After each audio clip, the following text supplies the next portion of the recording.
Okay, guys, so hello again. This is in response to a couple of things, really. I watched the video back that I put up a while ago, and there's a couple of things in there probably should have mentioned or didn't mention or didn't make too clear or something. And I've had quite a couple of emails about loads of different things to do with Mainstage. I'm no guru by any means with this, but I can get it working as such and make it work to do a gig. So if that makes me an expert, then I guess I'll try and help you guys.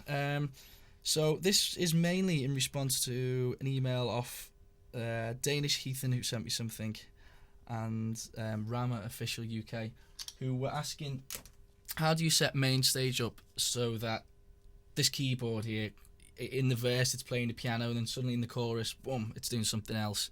How do you make that happen with all the same one keyboard? Pretty simple answer to that is just, I would personally, there is probably a million and one ways to do this, and other people might find different ways of working. But for me, I would recommend just make another patch and flick between the two patches as if you would have a conventional keyboard. You're playing keys here, you might have a favourites or something on the screen, and you just quickly jump to Rhodes or jump to piano. That's the way in my head, maybe it's coming from old school keyboards or whatever, but that's the way I would do it. So, and that's the way I do it. So I think what's best is if I show you an example of what I go out with and how I use Mainstage for me. If you see that in its full swing and such, you might hopefully understand why I use it that way and how to go about setting up. Setting up wise, it's really easy, but hopefully this will help you. So this is just one of the particular concerts I've playing. It's just like a pop rock covers band kind of thing. So we've got a couple of hits in here. Most of the sounds I do use on this are from within Logic's Mainstage, the sounds that come with it. Everything is all the stock sounds. However, I do also run Reason in the background here, as you can see. That's just because I personally own a couple of Reason refills, which are just sound banks specifically to use within Propellerhead's Reason software. And those kind of things you can't load up in Logic and make use of them. So I've got the Abbey Roads keyboard bundle, a couple of other things, which just have some really good sounds in them. So I just run that in the background, but that's for another a day. That's a little bit more technical setting up that. So let's just have a quick look on how I do stuff then.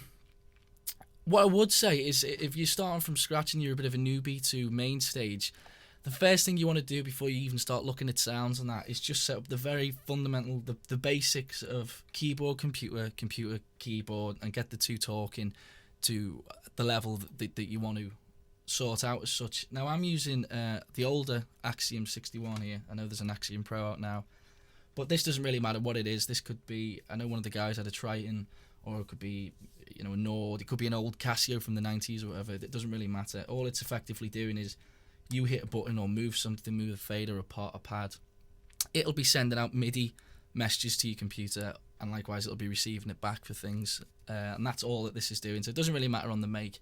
The theory or the methodology is all the same behind it. So I jump into the layout page, which I know I've discussed on my other video, and just basically just put a real fundamental visual of your keyboard representation, whatever you need as a minimum. Now for me, I've just mapped an output control here, you can see, with some levels. So I'll just set my keyboard up with the gig and the laptop to just be on full volume out the laptop, and I'll just control it throughout the gig on here. So that's that. I've got my pads set up, which are all assigned, which I've done in the other video, and then my keyboard, you can see all there, assigned to that. Really briefly, if you haven't watched the other one, what I'd say doing is just, if you find all your bits down here in the screen panel for when you're making this, you just drag in a keyboard. I would select that, find your keyboard device here, and personally speaking, I would recommend you just set the keyboard to come off channel 1, which just means when you hit anything on your keyboard, all that's actually sending data to as such is the keyboard within Mainstage. And if you've got pads or anything like that, have them to channel 10 or rhythm. I'm talking about independency between these two. So when you're playing keyboard parts, the keyboard as such isn't sending out full 16 channels of MIDI that the pads might be picking up, or something in Reason might be picking up. So you want to keep them separate. So set that to be 1, and any pads you've got, set them to be 10. That's the first level. And then just put in whatever you need to do. Now, I've just assigned these 2 controllers here. When I'm working, these are my kind of go-to controllers as such, but they could be anything. And I know DJs or people like that who have lots of synths and cut-off and resonance and filters and all that stuff. You know, you might want maybe 50 of them mapped out with doing all different stuff. But for me, I find just a basic volume and a couple of controls, as well as, you know, pitch bend. I've got my the foot pedals down there. That gets me through what I need, hence why I've done that. So just set up in there whatever you need to do. If you are doing that at a really beginner level and you're a bit confused how to set stuff up, you just, for example, throw a fader in. If I just pop that in here just so you can see what I'm doing. And then you decide what you want this to be. So on your Triton or whatever, you might have something. Now, the best way that makes it really easy is just hit the learn button and move whatever parameter you want. And then unclick learn. And that's been mapped there now. And then you can, in the later stage, in the edit and the performance, you can change that to be whatever you want it to be at whatever moment in time in your set as such. Okay, so I'm not going to go over too much about this, but just set up the basics and make sure, you know, you've got independency there between the two. Now, in terms of how do you make sounds change from verse to chorus and stuff like that, this is an example of what I would say to do. So in this song, Dancing in the Moonlight, I've got my Rhodes going off in the verse, and then there's an organ solo, but that could equally just be a chorus part or a bridge part or anything you want. So in this here, I've got the beginning. Now I've assigned, see in some songs, for example, this, you see me moving it, nothing's happening on Rock the Casbah because all this stuff changes at a patch by patch level, which means down here, as you go through your songs, the layout of what you've got on screen, you can change to be a million and one things. So this might do something on one patch and it might do something completely different on another patch. Or you can set it at what they call the set level, which is here, the very master, the overview over everything to be something, which on the master level I've set the output. So this is always going to be my master level regardless of anything that goes on separate. I mean, this won't change from song to song. But if you jump into, see, I'm looking at the edit here, if you edit stuff at a patch by patch level, then you can start changing these individual things to whatever else you need them to be. So I'll just show you that just so you can understand probably better than me trying to explain. So on Dancing in the Moonlight, this is the bell of the Rhodes sound. So hear the bell kicking in there. So we use that at the beginning. And then just take it off in the verse to get that nice Rhodes. Then I jump to a keyboard solo, or what might be the chorus for you, so you're playing. I'll just quickly flick to another sound.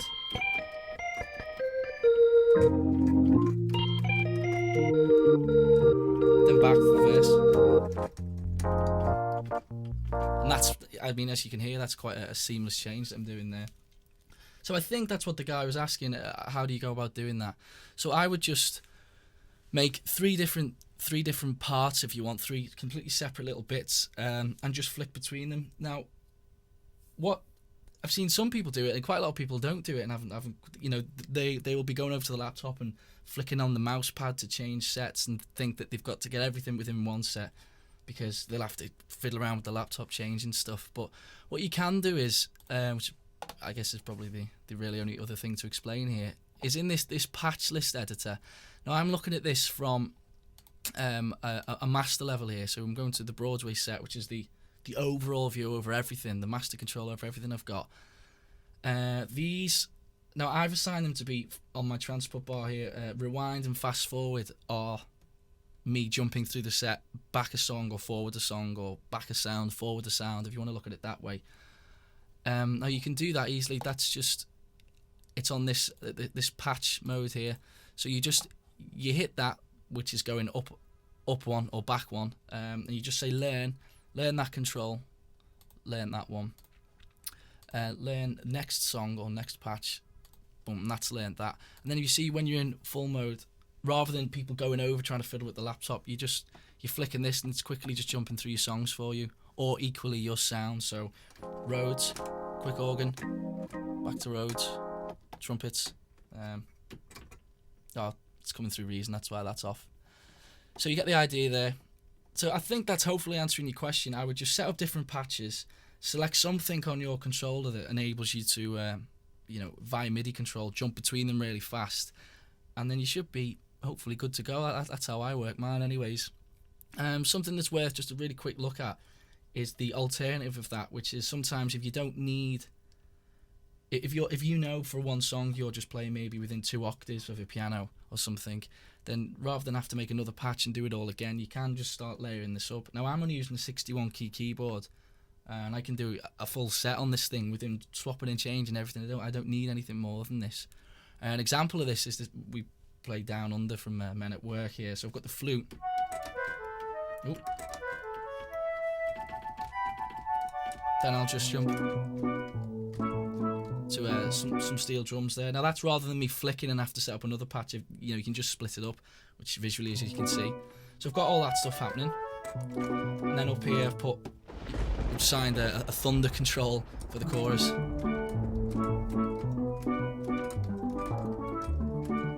And the beginning,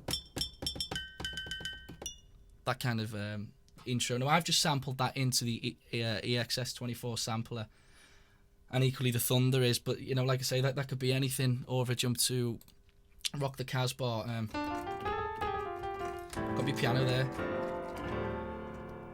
and I've got some zaps and stuff which are in the song. I've got some drums up there. So what I'm saying is, rather than me have to flick between all that stuff, you can still map everything out on one song if you can, but obviously there's only a limit to how many keys you've got. So if you can figure stuff out and think, okay, I don't need 2 octaves more than piano, let's make that, let's make the flute up here, then that's also another option. But if you do want a full piano and a full whatever you're using, you can just set up different patches and jump between them.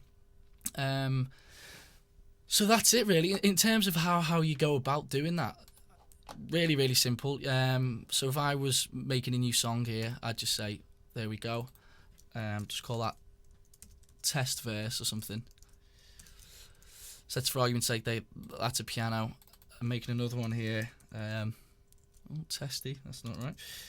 There we go. Test chorus. So the verse might be a piano, the chorus could be a synth part or something.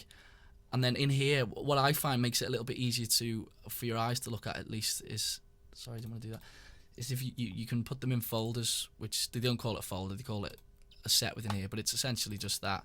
So I'm just going to call that new song, grab these 2 bits of that new song, pop them in there, and then when you're at the gig mode and you're looking at it on this nice big screen, you can see, okay, I just jumped to my new song there, and all the sounds that you need are within that.